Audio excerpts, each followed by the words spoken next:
Ahmed Abubakar recently resigned from his position as a Director General of the National Intelligence Agency, NIA, after serving the former administration and current administration in the last 1 year. However, activist and whistleblower Mahdi Shehu has a different account as to why the former NIA boss resigned. Shehu revealed that the resignation of Ahmed Abubakar is allegedly linked to a controversial 2017 sting operation. The operation, allegedly orchestrated by Northern Power Brokers, targeted the NIA's Lagos office, seizing $43 million and 34 million pounds.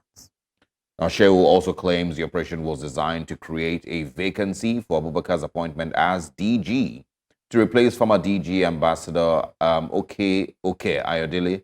Now, President Tinubu has now replaced Abubakar with Mohammed Mohammed as the new NIA boss, while Adeola Ajayi has been appointed to lead the secret police. Joining us is activist and whistleblower Mahdi Shehu. Good morning, and thanks for joining us. Good morning. All right. I mean, first of all, many people describe your claims as a conspiracy theory as to who was meant to take over as the NIA boss. But of course, it didn't turn out that way. So tell us a little bit about that. Can you clarify why things didn't turn out the way that you had, predicted? There are always calculations up to the last minute in government cycle. Any government, every government. Calculations will change based on the pressure group, based on the interest at stake, and based on the biggest power broker within the corridors of power. But Rifai did not resign. There are about 5 theories and narratives in public domain surrounding his alleged resignation. The one is that he sought to go and see Bola Tinubu on that fateful day to tell him that he was traveling to China, even though he was given the permission, but just go and say farewell that I'm traveling to China as approved by you. Lo and behold, he was allegedly confronted by Bola Tinubu in the presence of Nuhu Ribadu on the issue of seizure of the presidential panel in France, which was an international issue within the domain of the NIA and within their own mandate to nip in the bud. Then the issue of raising a foreign Russian flag during the hunger protest and the calling for military takeover by the protesters. He was confronted and was informed by Bola Tinubu in the presence of Nuhu Ribadu that the seizure of the presidential plane, the raising of the Russian flag, and calling for military takeover should have been anticipated by the NIA, should have been contained by the NIA, should have been raised as an intelligence issue for wider consultation by the NIA, which they claim he failed woefully to do. And there and then he was requested to resign. That he came out and said that he came to tender resignation is just being a diplomat. The definition of a diplomat in humor is that a diplomat is initially a gentleman who is appointed to go to another country and tell lies about that particular country. So he was being economical with truth. He never went with any resignation letter. He was accosted, he was ambushed, and he was made to resign instantaneously. So just to be clear, what you've described now sounds either that they might call it a palace coup, but you're saying that President Tinubu, along with Nuhu Ribadu, I beg your pardon, his NSA, decided to let go of the NIA boss. It's either of two things. It's either because they truly felt he was incompetent because of these things that have been mentioned. And I'm coming to that. Yeah, we'll get you to speak on that. It's either they believe that he was incompetent as a result of these things that have been mentioned, the China issue, the Russian flags, and the others that you mentioned, either because of that or because they had a different person that they would rather, have there as NIA boss. So we're going to have you speak on that. We need to take a very short break. When we come back, I would like you to address that. Was it because they chose or they decided that they would rather have a different person there, who of course is Mohammed Mohammed, or because they truly felt he was incompetent? So you respond to that after this very short break. Stay with us. We'll be back.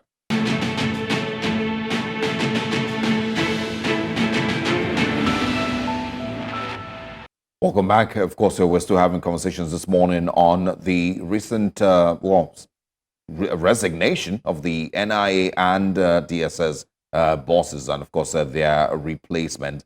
We're joined this morning by Mahdi Shehu. Welcome back, sir. Just before we left, I wanted you to clarify if the replacement of the NIA boss was because the president and the NSA, Nuhu Ribadu, both believed that he was incompetent, or because they had a different plan, which is to replace him with Mohammed Mohammed, but blame it on these things that you've mentioned. But I think it's both.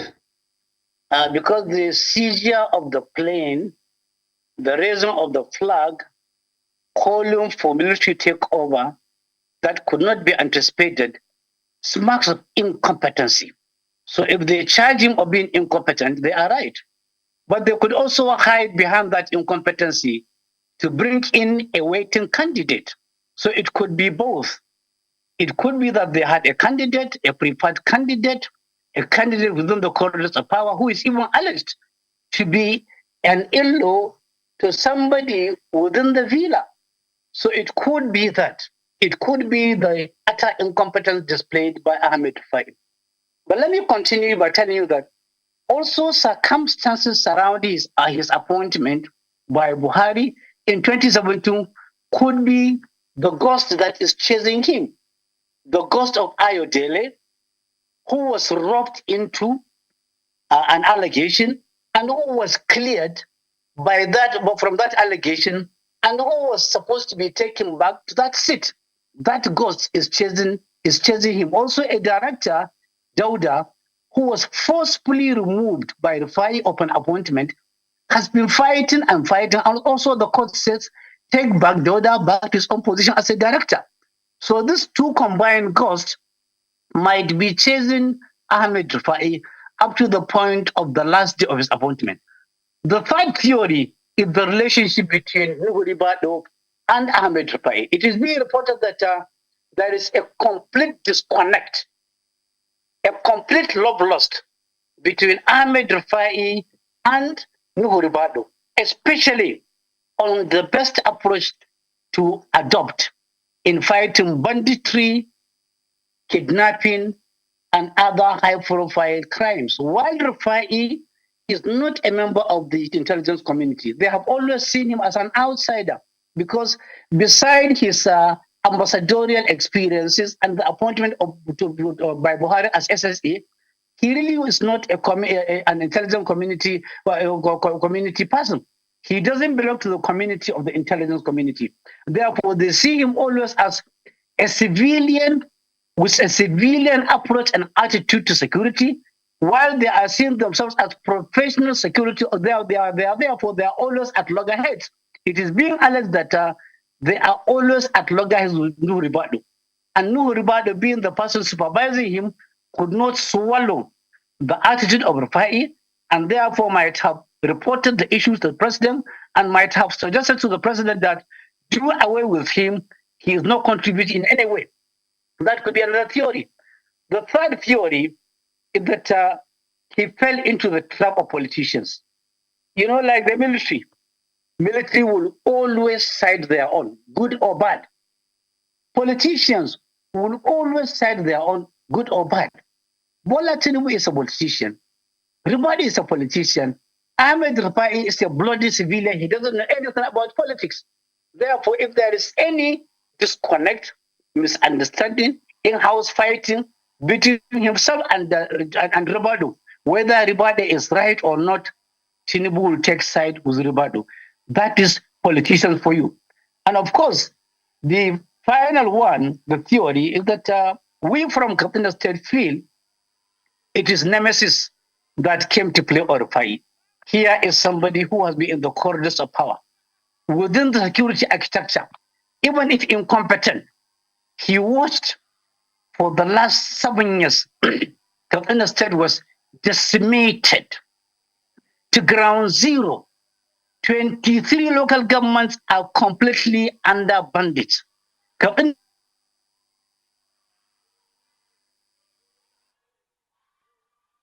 Right. It does seem that we're having a bit of challenge with the network for Mr. Mahdi Shehu. We hope that we can have that sorted. The NIA boss has resigned, like we've been talking about, citing personal family reasons. After briefing the president, he was very grateful that the president had approved his reasons to resign and had accepted his resignation. However, whistleblower Mahdi Shehu has a different opinion as to what exactly happened. Okay, welcome back. Can you hear us now? Great. Yeah, I can. All right. I just wanted us to touch on, what your expectations are. You've cited a number of reasons, a number of conspiracy theories as to what exactly might have been the real reason for the resignation. Seen resignations and new appointments. Do you have faith, regardless of what was the reason for the resignation? There have been some new appointments that have been made in this regard. Do you have any faith as to what that might mean for Nigeria going forward? Does it look like anything positive? Well, to be honest with you, I don't have faith in a government that is consistently, persistently, unapologetically insensitive to the yearnings and aspirations and the pains and the trauma of its own citizens. Under Tinubu, what we are seeing is increasing pains by the day, by the week, by the month, all year through. Increasing insecurity, increasing hunger, penury, and starvation. A government that is midwifing all these negatives cannot be relied upon. Therefore, they can appoint anybody they want. They can deploy anybody they want. They can do whatever they want. But the issue is the cat is already out of the bag. We have seen the incompetencies in this government. We have seen the insensitivities in this government. We have seen the naivety. We have seen the assumption. And we have seen the lack of pity and compassion in them.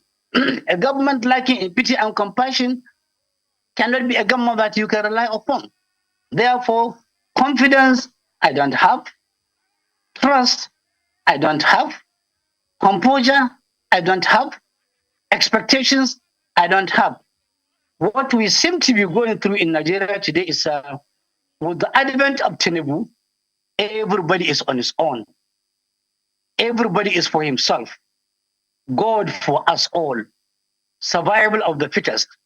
And the devil take the hindermost. All right, let's take the conversation another direction. And this time around, let's talk about the arrest of whistleblower PDOM Nigeria, the handle behind PDOM Nigeria on X. There have been several conversations, investigations that have surrounded not only his arrest, his unlawful detention and the way in which he has been tortured. And I'm sure that you're privy to such information. Can you maybe share with us your thoughts on that? And if you worry about yourself as well, and if that might be your fate? A further confirmation that Nigerians are under siege. In a normal society, if you accuse somebody of anything, charge him to court. There are enough laws in the land to punish him if he has committed any offense. Now, arresting him, harassing him, detaining him, and torturing him is simply an indicator that we are dealing with a failed government. Only a government not sure of itself will resort to this arm twisting of journalists. Only a government that has a skeleton in its own cupboard will untwist a journalist. Only a government that has nothing to tell the public will untwist the journalist. But then, I have a bad news for them. The more they twist journalists, the more they harass journalists, the more they kill journalists, the more they intimidate journalists, the more they are painting themselves in the darkest color, in maroon color, in dark color, and in all uncomplimentary colors in the eyes of the Nigerian society, in the eyes of the regional society, in the eyes of the larger society.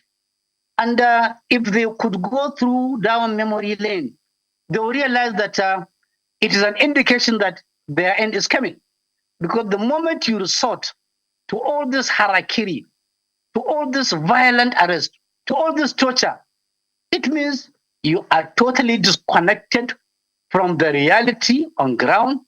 You are not even aware of how nosedived your popularity is. A popularity that you were never in any place, you were never popular, but your popularity rating has nosedived to below ground zero. Right. I want us to quickly touch on the second part of the question that I have asked you. We're still talking about speedom, but you are also a whistleblower. Do you fear for yourself and for your safety? I don't fear anybody anymore. I have been arrested several times. I have received all form of insults. I don't fear anybody. There is only one life. If I lose it, it is meant to be lost one way or the other. The person who would be responsible for me losing my life also has one. He will one day also leave this world. We will all appear before God for judgment. And on that day, it's not going to be about dollar or naira or aeroplane or yacht or estate in Abuja or oil. No, it's going to be about what you have as a relationship between you and fellow human beings while you were alive. It's Mahdi more Shehu. about a relationship between fellow human beings than even a relationship between you and your God. Brilliant.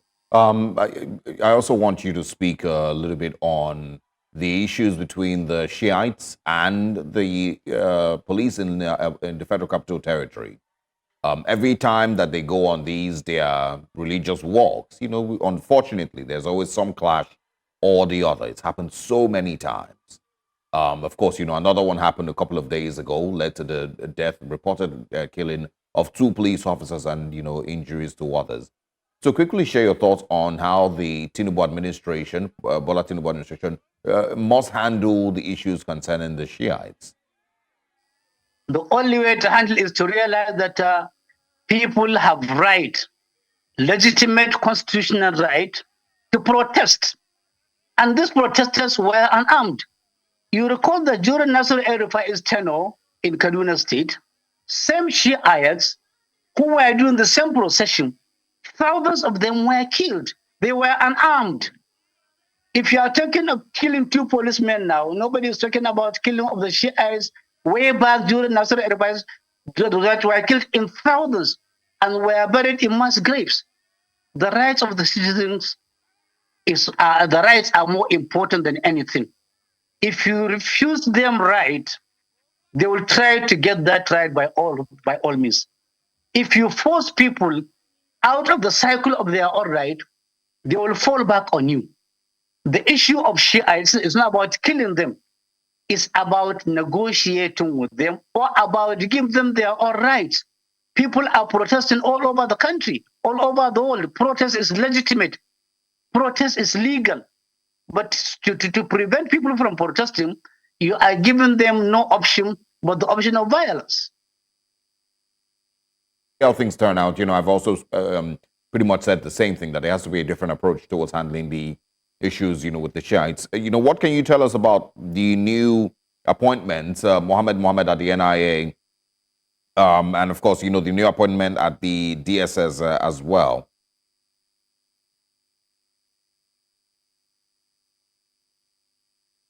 Hello, are you with me? Yes, I'm asking, what can you tell us about, the new appointments, Mr. Adeola Ajayi at the DSS and Mohammed Mohammed at the NIA? Luckily, you call them new appointments. They are new faces. We are waiting to see their own approaches, their own style, whether they are going to be anti-people and pro-government, or whether they are going to be on the face of justice, equity, fairness, and professionalism. If they happen to be professional people and conduct themselves professionally, good for Nigeria. But if they are going to continue from where Rufai stopped and from where the former DSS stopped, it means it's no news. It is just an old wine in a new bottle. All right. I think my final question would be for us to touch quickly on the case of Yahaya Bello and him not being found. He's been invited to court a number of times. He's avoided all court appearances. In our last conversation with the EFCC, we learned that they do not know where Yahaya Bello is and that he's in hiding. And some have found it very interesting that they were able to, for example, find out or spot out whistleblower PDOM Nigeria quite easily, but are unable to find out where Yahaya Bello is. So what are your thoughts on that case? Not only that, they are able, almost every week they are parading young men who are accused of internet fraud. Almost every week they parade them in their 10s, in their 20s, in their 30s. Yet they are unable to identify Yahaya Bello because Yahaya Bello has a mother that is cooking and he is sitting right before that pot. Therefore, he will eat earlier than anybody. If they wanted Yahaya Bello, long ago Yahaya Bello will have been there on it. But the fear is that Yahaya Bello is dancing to a drum. You know, Chinua Achebe said in Arrow of God, if you see an old woman dancing in the middle of the bush, and you neither hear the sound of the drum, nor do you see her drummer. If you don't see the drummer, you don't hear the sound. The old woman knows the drummer. She knows the rhythm of the drummer. She is dancing to a very familiar rhythm. The FCC are pretending. They are shying away from the responsibility because they fear that if Yahaya Bello is arrested by them, somebody, somewhere, somehow will give them instruction to release him. And that will be the end of their mandate as FCC. More so, I'm waiting for the chairman to resign. 3 months ago, he said, if Yahaya Bello escapes justice, he will resign. Please, Chairman EFCC, kindly resign. You are a man of God.